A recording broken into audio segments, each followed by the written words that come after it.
Together movie की शुरुआत एक जंगल के सीन से होती है। यहाँ एक ग्रुप के लोग साइमन और कैथ को ढूंढ रहे होते हैं।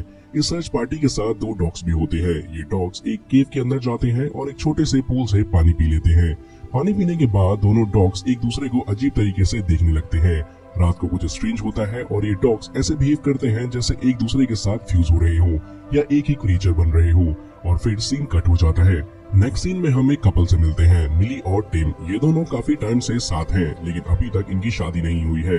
टिम एक एस्पायरिंग म्यूजिशियन है, रॉकस्टार बनने का सपना देखता है, लेकिन इस ड्रीम को चेस करते करते वो 35 साल का हो चुका है और अब उसके पास कोई प्रॉपर जॉब भी नहीं है। मिली एक टीचर है, उसकी जॉब स्टेबल है। दोनों अपने घर पे एक पार्टी रखते हैं क्योंकि वो टाउन छोड़ के कंट्री साइड शिफ्ट हो रहे हैं। मिली को वहाँ एक एलिमेंट्री स्कूल में नई जॉब मिली है, लेकिन शिफ्ट करने का रीजन सिर्फ जॉब नहीं था। मिली के पास पहले भी टाउन में काम था। असल वजह ये थी कि टिम कुछ टाइम से मिली से इमोशनली और फिजिकली दूर हो गया था। ये तब से हुआ जब टिम के पेरेंट्स गुजर गए। अपने रिलेशनशिप को दोबारा स्ट्रॉन्ग बनाने के लिए दोनों ने डिसाइड किया कि वो कंट्री साइड मूव करेंगे। अब फेयरवेल पार्टी के बीच मिली सबके सामने टिम को प्रपोज करती है। यहाँ पर टिम हाँ बोलने से पहले काफी हिचकिचाता है। हाँ तो बोल देता है, लेकिन उसकी हेजिटेशन काफी एम्बेरसिंग होती है, न सिर्फ मिली के लिए बल्कि पार्टी में आए सब लोगों के लिए। अब उस रात टिम को एक अजीब नाइटमेयर आता है, जहां वो एक स्ट्रेंज सी लेडी को देखता है। ये नाइटमेयर का मतलब क्या है वो आपको स्टोरी में आगे पता चलेगा। अब नेक्स्ट सीन में हम देखते हैं कि मिली और टिम टाउन छोड़ के कंट्री साइड शिफ्ट हो जाते हैं। यहाँ वो जंगल के पास एक घर में रहने वाले होते हैं। ये वही एरिया है जो हमने मूवी के पहले सीन में देखा था, जहाँ साइमन और कैथ को लोग ढूंढ रहे थे और दो डॉग्स पानी पीने के बाद आपस में मर्ज हो गए थे। नए घर में सेटल होते ही टिम को एक गंदी सी स्मेल आती है। जब वो चेक करता है तो सीलिंग से उसे कुछ अजीब से जुड़े हुए चूहे मिलते हैं। टिम उन्हें बाहर फेंक देता है। अब अगले सीन में मिली अपना नया स्कूल ज्वाइन करती है, जहां उसकी दोस्ती एक सीनियर टीचर जेमी से होती है। जेमी भी उसी एरिया में रहते हैं जहां मिली का नया घर है। जेमी मिली को बताते हैं कि ये जगह ट्रैकिंग के लिए काफी अमेजिंग है, इसलिए अब वीकेंड पे टिम और मिली ट्रैकिंग के लिए निकलते हैं, लेकिन तेज बारिश और तूफान की वजह से वो दोनों खो जाते हैं। इस बीच टिम एक गड्ढे में गिर जाता है, जो नीचे से एक बड़ी सी केव में जाता है। टिम को बचाने के चक्कर में मिली भी केव में गिर जाती है। अब दोनों डिसाइड करते हैं कि तूफान रुकने तक यहीं केव में रुकते हैं। अब केव के अंदर एक बड़ा सा बैल होता है और देख के लगता है कि शायद पहले यहाँ कोई कल्ट रहता होगा। वैसे ट्रैकिंग के रास्ते में इन्होंने ऐसे कई साइज के बैल्स देखे थे। और अब दोनों केव में रेस्ट करते हैं, आग जलाते हैं और प्यास लगने पर एक छोटे पॉन्ड का पानी पीते हैं। ये वही पॉन्ड है जो हमने शुरुआत में देखा था, जहाँ डॉग्स ने पानी पिया था। अब केव में बात करते वक्त हमें टिम के पास ट्रॉमा के बारे में पता चलता है। जब टिम छोटा था, एक दिन उसके डैड ने उसे बोला कि तुम्हारे रूम से बहुत गंदी स्मेल आ रही है, जाके चेक करो। टिम को स्मेल का सोर्स नहीं मिलता, लेकिन उसके डैड को रूम में एक मरा हुआ चूहा मिलता है। इससे ही क्लियर होता है कि टिम अपने डैड से काफी क्लोज था। कुछ टाइम पहले टिम के डैड गुजर गए थे। टिम को ये तब पता चला जब वो उनके घर विजिट करने गया। असल में यहाँ पे हुआ ये था कि टिम के डैड के मरने के बाद उसकी माँ का मेंटल ब्रेकडाउन हो गया था। वो अपने हस्बैंड के डेड बॉडी के साथ ही कई दिनों तक रहती और सोती रही। अब जब टिम अपने घर गया तो उसने अपने डैड का सड़ता हुआ बॉडी देखा और उसकी माँ एक अजीब सी स्माइल कर रही थी। इस इंसिडेंट के बाद उसकी माँ भी गुजर गई। टिम को जो नाइटमेयर आता है एक स्माइल करने वाली लेडी का, वो एक्चुअली उसकी माँ का फेस होता है। इसी वजह से अपने पेरेंट्स के डेथ के बाद टिम मेंटली अनस्टेबल हो गया है और सड़ने वाली स्मेल से उसको बहुत प्रॉब्लम होती है। अब बातचीत के बाद टिम और मिली केव में सो जाते हैं। रात को ऐसा लगता है कि जैसे टिम नहीं बल्कि पूरी केव उसके साथ सांस ले रही हो। सुबह जब दोनों उठते हैं तो देखते हैं कि उनका एक पैर आपस में चिपक गया है। इन्हें लगता है कि केव में कोई चिपचिपा सब्सटेंस होगा जिसकी वजह से ऐसा हुआ। मुश्किल से वो अपना पैर अलग करते हैं, लेकिन इस प्रोसेस में उनकी स्किन भी निकल जाती है। अब केव से निकलने के बाद टिम और मिली घर लौट आते हैं। वहाँ टिम अचानक से मिली के टुवर्ड्स बहुत ज्यादा फिजिकली अट्रैक्ट होने लगता है, जबकि काफी टाइम से ये दोनों इतना क्लोज कभी नहीं हुए थे। इसीलिए मिली को ये बिहेवियर थोड़ा स्ट्रेंज लगता है और वो टाउन चली जाती है। उस वक्त टिम शावर में होता है और एकदम से हाफ कॉन्शियस स्टेट में चला जाता है। जैसे जैसे मिली की कार रोड पर टर्न लेती है, वैसे ही टिम बाथरूम में अपनी बॉडी को उसी डायरेक्शन में हिला रहा होता है, जैसे वो मिली से किसी तरह से कनेक्टेड हो। फिर वो होश में आता है और डॉक्टर मेंडोजा के पास जाता है। डॉक्टर मेंडोजा कहता है कि शायद तुम्हें कोई एंजाइटी अटैक आया होगा और उसे मसल रिलैक्स करने की टैबलेट्स दे देता है। बातें करते वक्त डॉक्टर मेंडोजा ये भी मेंशन करता है कि रिसेंटली एक कपल साइमन और कैथ ट्रैकिंग के दौरान मिसिंग हो गए थे। अब घर आके टिम साइमन और कैथ के बारे में ऑनलाइन सर्च करता है। उसे पता चलता है कि वो दोनों भी उसी केव के पास ट्रैकिंग करने गए थे जहाँ टिम और मिली गए थे। और अब हम जैसा कि जानते ही हैं कि साइमन और कैथ कभी वापस आ ही नहीं थे। अब उस रात टिम मिली के साथ जिमी के घर पर डिनर पे जाता है। बातें करते हुए टिम और मिली के रिलेशनशिप इश्यूज सामने आने लगते हैं, जैसे कि टिम का करियर में कुछ प्रोग्रेस ना कर पाना, ड्राइविंग ना आना और मिली का हमेशा लाइफ की डिसीजंस लेना। टिम को लगता है कि वो मिली के साथ ट्रैप हो गया है। अब यहाँ पर माहौल थोड़ा अनकंफर्टेबल हो जाता है, तो टॉपिक चेंज करके ट्रैकिंग की बात शुरू होती है। टिम और मिली बताते हैं कि कैसे वो एक केव में फंस गए थे जो किसी कल्ट वाली जगह लग रही थी।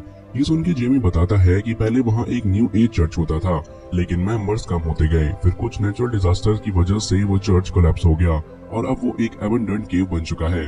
अब यहाँ पर बातचीत के बाद जेमी घर चला जाता है। उसके जाते ही टिम फिर से मिली की तरफ अट्रैक्ट होता है और उसे किस कर लेता है। किस के टाइम उनके ऊँट चिपक जाते हैं, जिससे मिली को दर्द होता है और वो गुस्से में आ जाती है। मिली कहती है कि टिम महीनों से उसके इतने क्लोज नहीं आया और फिर वो अपने रूम में चला जाता है। यहाँ पर दोनों आपस में झगड़ा करके सोने चले जाते हैं। रात में मिली को लगता है कि जैसे टिम उसके बाल खींच रहा हो।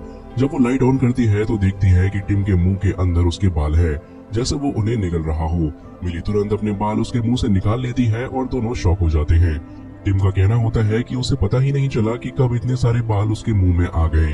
अब अगली सुबह मिली टिम को रेलवे स्टेशन छोड़ने जाती है, क्योंकि टिम शहर जा रहा होता है बैंड परफॉर्मेंस के लिए। और मिली के जाने के बाद टिम फिर से हाफ कॉन्शियस स्टेट में चला जाता है और मिली की तरफ अट्रैक्ट होने लगता है। तो वो अपनी ट्रेन छोड़कर सीधा मिली के स्कूल पहुंच जाता है। मिली उसे स्कूल में देखकर सीधा किड्स बाथरूम में ले जाती है और पूछती है कि वो यहाँ क्यों आया है। अब यहाँ पर टिम बिना कोई जवाब दिए उसके साथ क्लोज होने लगता है और मिली भी रजिस्ट नहीं कर पाती। अब क्लोज होने के बाद दोनों एक दूसरे से फिर से चिपक जाते हैं, इतना कि एक दूसरे से अलग होना पॉसिबल नहीं होता। तभी एक स्टूडेंट वॉशरूम में आता है और वॉशरूम के अंदर से आवाजें सुनकर वो जेमी को बुला लेता है। जेमी के आने से पहले मिली और टिम मुश्किल से एक दूसरे से अलग होते हैं। जेमी मिली से पूछता है कि वो स्टूडेंट वॉशरूम में क्या कर रही है, तो मिली कुछ ऑकवर्ड बहाने बना देती है और उस टाइम टिम बाथरूम में ही छुपा होता है। अब जेमी मिली को वार्निंग देता है कि वो दोबारा स्टूडेंट वॉशरूम में न आए, लेकिन जाते जाते उसे अंदाजा हो जाता है कि मिली के साथ वहाँ टिम भी था। इस इंसिडेंट के बाद मिली टिम पर बहुत गुस्सा हो जाती है, क्योंकि इस हरकत की वजह से उसकी जॉब खतरे में आ सकती है और घर भी मिली की इनकम से ही चल रहा होता है। अब स्कूल के बाद मिली जेमी के घर जाती है ताकि आज की घटना के लिए उसे सॉरी कह सके। जेमी उसे रिलैक्स होने के लिए कहता है, क्योंकि उसने इस बात को सीरियसली लिया ही नहीं था। अब बात करते हुए मिली जेमी को बताती है कि वो टिम से इमोशनली दूर हो चुकी है और उनका रिलेशनशिप काफी खराब फेज में है। इस पर जेमी प्लेटो की एक थ्योरी शेयर करता है कि पहले इंसान के 2 सर, 4 हाथ और 4 पैर होते थे। ये फॉर्म इतना पावरफुल था कि ज़्यूस भी डर गया था। अपनी सिक्योरिटी के लिए ज़्यूस ने इंसान को 2 अलग हिस्सों में बांट दिया, एक सर, 2 हाथ और 2 पैर के साथ। तब से इंसान अपने दूसरे हिस्से यानी कि अपनी सोलमेट को जिंदगी भर ढूंढते रहते हैं। जेमी कहता है कि हो सकता है मिली का सोलमेट टिम हो और जब ये दोनों साथ होते हों तो काफी पावरफुल बन जाते हैं। जेमी ये भी बताता है कि उसका भी एक हस्बैंड था, लेकिन अब वो जिंदा नहीं है। बात करते करते मिली नोटिस करती है कि टिम जेमी के घर के बाहर आ गया है। ये देखकर मिली तुरंत जेमी के घर से निकल जाती है। बाहर आते ही वो टिम पर गुस्सा होती है, लेकिन टिम कहता है कि जब से वो दोनों उस गेम में फंसे थे तब से वो मिली की तरफ अनयूजुअल तरीके से अट्रैक्ट हो रहा है। टिम को लगता है कि यहाँ कुछ तो गड़बड़ है, लेकिन मिली उसकी बात मानने को तैयार नहीं होती। फिर उस रात टिम अपने लैपटॉप पर साइमन और कैथ के मिसिंग होने का केस का रिसर्च कर रहा होता है। तभी मिली उसके कमरे के बाहर आती है। दरवाजा बंद होता है, लेकिन अचानक मिली लेविटेट होकर टिम की तरफ खींचने लगती है, जैसे दोनों अपोजिट मैग्नेट्स हों जो अपने आप को अट्रैक्ट कर रहे हों। टिम उसे थप्पड़ मार के होश मिलाता है। मिली भी शॉक में होती है कि उसके साथ ये क्या हो गया है। इतना सब होने के बाद मिली नहीं मानती कि यहाँ कुछ सुपरनेचुरल चल रहा है, इसीलिए उस रात दोनों अलग अलग कमरे में सोते हैं, लेकिन बीच रात अपने आप को एक दूसरे की तरफ खींचता हुआ पाते हैं। वो दोनों अपने आप को रोकने की कोशिश करते हैं, लेकिन अट्रैक्शन इतना स्ट्रांग होता है कि एक पॉइंट पर उनके हाथ टच होते ही एक दूसरे के अंदर घुलने लगते हैं, जैसे उनके दोनों हाथ एक हो रहे हों। हाथ मिलते मिलते उनके पूरे बॉडीज एक होने लगते हैं और उनके शरीर के अंदर हलचल हो रही होती है। अब जल्दी जल्दी में टिम और मिली मसल रिलैक्स करने वाली टैबलेट्स ले लेते हैं, जिससे उनकी मसल्स लूज होती हैं और वो थोड़ा सा अलग हो पाते हैं। इस पॉइंट पर दोनों बेहोश हो जाते हैं। जब टिम को होश आता है तो वो देखता है कि मिली एक सॉ लेकर उनके चिपके हुए हाथ को काटने वाली थी। मिली सॉ की मदद से उनके हाथ अलग करती है। तब हमें समझ आता है कि फिलहाल मसल रिलैक्स का असर चल रहा है, लेकिन जैसे ही दवाई का इफेक्ट खत्म होगा वो फिर से चिपकने लग जाएंगे। फिर मिली डिसाइड करती है कि वो दोनों को हॉस्पिटल ले जाएगी, लेकिन फिर उसे याद आता है कि उसकी कार की कीज जेमी के घर पर रह गई है। तो वो टिम को यहीं रुकने को कहती है और खुद जेमी के घर जाने लगती है। टिम प्रॉमिस करता है कि वो वहीं वेट करेगा, लेकिन मिली के जाते ही वो चुपके से वापस केव की तरफ चला जाता है ताकि खुद इस सुपरनेचुरल चीज की सच्चाई पता कर सके। अब केव के अंदर टिम को साइमन और कैथ मिलते हैं, लेकिन उनके बॉडीज अजीब और गंदे तरीके से चिपक गए होते हैं, जैसे दोनों एक होकर एक मॉन्स्टर बन गए हों। टिम ये देखकर लिटरली डर जाता है। वो क्रिएचर टिम से हेल्प मांग रहा होता है, लेकिन साइमन के गले में एक चाकू लगा होता है। टिम उस चाकू का यूज करके अपना डिफेंस करता है और जल्दी से केव से भाग जाता है। इस सीन से क्लियर हो जाता है कि साइमन और कैथ भी ट्रैकिंग करते हुए इस केव में आए होंगे, पॉन्ड का पानी पिया होगा और फिर चिपक गए होंगे। अब दूसरी तरफ मिली जेमी के घर पहुंचती है और यहाँ वो वही बैल देखती है जो उसने केव में देखी थी। जेमी का घर खाली होता है, लेकिन टीवी पर जेमी की शादी का एक वीडियो चल रहा होता है। वीडियो में दो आदमी की शादी हो रही होती है जो थोड़ा जेमी जैसे लगते हैं, लेकिन उनमें से कोई जेमी नहीं होता। टेप में हम आगे देखते हैं कि एक रिचुअल होता है जिसमें दो आदमी केव के पॉन्ड का पानी पीते हैं, फिर दोनों अपने हाथ कट करके एक दूसरे को टच करते हैं और धीरे धीरे फ्यूज होने लगते हैं। फ्यूजन कंप्लीट होते ही एक नया इंसान बनता है जो कि जेमी होता है। तभी जेमी आता है और मिली को बताता है कि फ्यूजन के बाद वो ज्यादा खुश है। वो मिली से रिक्वेस्ट करता है कि वो भी टिम के साथ अपनी मर्जी से फ्यूजन कंप्लीट करे, वरना दोनों अगली तरीके से फ्यूज हो जाएंगे, जैसे शायद साइमन के साथ कैथ हुई थी। जेमी मिली के हाथ पर अपनी रिंग से डीप कट लगाता है, बिल्कुल वीडियो वाले रिचुअल जैसा, लेकिन मिली अपनी जान बचा के वहाँ से भाग जाती है और अब मिली अपने घर की ड्राइववे पर पहुंचती है जहां टिम भी आ चुका होता है। दोनों एक दूसरे की तरफ खिंच रहे होते हैं। टिम मिली को उस क्रिएचर के बारे में बताता है जो उसने केव में देखा था और समझाता है कि वो क्रिएचर फ्यूजन रजिस्ट करने का रिजल्ट था, जिसमें साइमन हाफ फ्यूज रह गया था। टिम कहता है कि वो वैसे नहीं बनना चाहता और मिली को बचाने के लिए अपनी जान दे देगा। इस मोमेंट पर टिम मिली को प्रपोज भी करता है, लेकिन मिली बेहोश हो जाती है क्योंकि जेमी के कट से उसका बहुत खून बह गया होता है।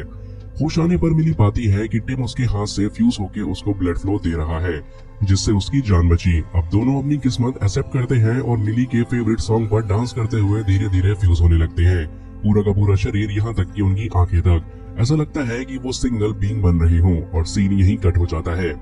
अब वीकेंड पर मिली के पेरेंट्स उनके घर आते हैं। दरवाजे पर अब केव जैसा बेल लगा होता है। दरवाजा एक अनजान आदमी खोलता है जो क्लियरली टिम और मिली का फ्यूज वर्जन होता है, एक ऐसा पर्सन जिसमें मेल और फीमेल दोनों के फीचर्स होते हैं। और इसी के साथ टुगेदर मूवी की कहानी यहीं पर खत्म हो जाती है।